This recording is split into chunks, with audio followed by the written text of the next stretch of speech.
At one point, Dabney wrote, "Worship must be an act of personal homage to God, or it is a hypocrisy and offense.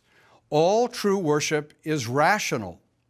The truth intelligently known and intelligently uttered is the only instrument and language of true worship. Hence, all social worship must be didactic. Blinded men are ever prone to imagine that they have religious feelings because they have sensuous animal feelings in accidental juxtaposition with religious places, words, or sites. This is the pernicious mistake which has sealed up millions of self-deceived souls for hell." That's a very strong statement, but worth pondering.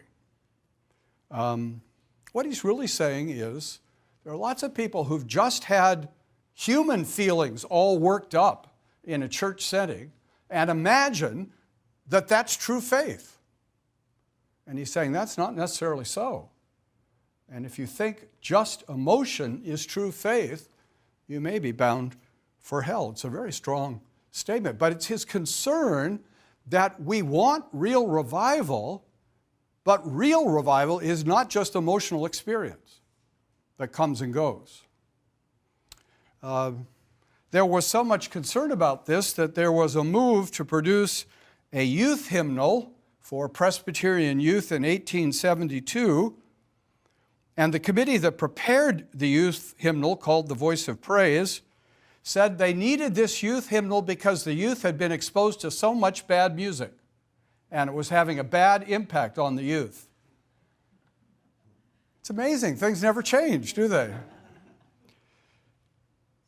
The committee that prepared this youth hymnal said why it wanted this hymnal. It said, "One of the reasons why children in the Sabbath school do not like to go to church is that they are trained to a boisterous, sensational, and effervescent style of music in the Sabbath school.